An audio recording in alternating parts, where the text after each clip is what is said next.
Have you ever felt stuck? Not in a bad way necessarily, but just comfortable? Too comfortable, maybe? That was Mark. For years, Mark's life ran like a perfectly maintained clock. He had a steady job he was good at, a cozy apartment, and a predictable routine. Wake up at 7, coffee, commute, work, gym, dinner, Netflix, sleep. Repeat, it wasn't a bad life.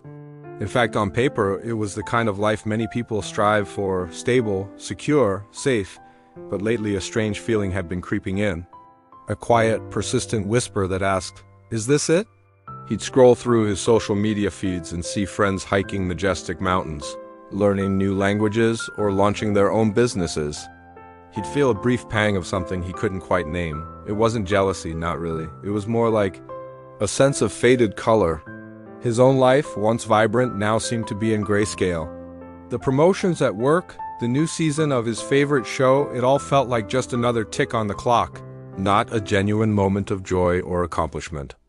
The comfort he had built around himself had become a cage, a soft, gilded cage, but a cage nonetheless. One Tuesday evening, something snapped.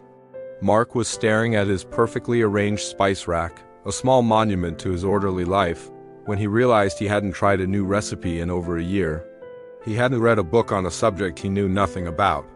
He hadn't taken a different route home just to see where it went. He was living in a bubble of his own making, and the air was getting thin. That night, he didn't turn on the TV. Instead, he pulled out a dusty notebook and wrote a single question at the top of the page. What if? That simple question was the key. What if I took that pottery class I saw advertised? What if I signed up for that 5K race even though I hate running? What if I just did something different? He started small. The next day, he took a different train line home. It was crowded and took 10 minutes longer. But he saw a part of the city he'd never seen before, a vibrant street market bustling with life. It was a tiny spark, but it was enough. He signed up for the pottery class. His first few creations were wobbly, misshapen lumps of clay. He was terrible. And it was wonderful. He laughed, got his hands dirty, and met people completely outside his usual circle: a retired nurse, a young graphic designer, a baker. They didn't talk about quarterly reports or TPS sheets. They talked about glazes and firing temperatures and the simple, tactile joy of creating something from nothing.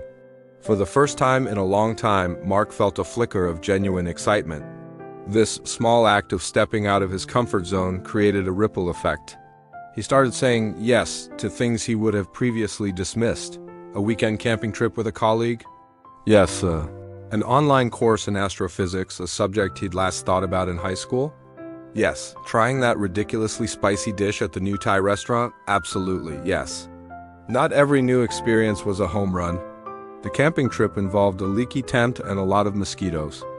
The astrophysics course was incredibly difficult and made his brain hurt, but even the failures were valuable. They were stories. They were proof that he was trying, that he was pushing his own boundaries. He realized that growth isn't about grand, sweeping gestures. It's not about quitting your job to become a globe-trotting nomad overnight, though it can be. For most of us, it's about the small, consistent choices we make every day to challenge our own routines. It's about choosing curiosity over comfort. It's about being willing to be a beginner again, to be a little clumsy, a little awkward, and to embrace the learning process. Slowly, the color started to return to Mark's world. His conversations with friends became more animated as he shared stories of his pottery misadventures or the fascinating things he was learning about black holes. His work, which hadn't changed, somehow felt less like a chore and more like a stable foundation that allowed him to explore. The routine was still there, but it was no longer a cage. It was a launching pad. Mark learned that a comfortable life isn't a bad thing. We all need a safe harbor. But a harbor isn't where ships are meant to stay. They're meant to explore the vast, open ocean.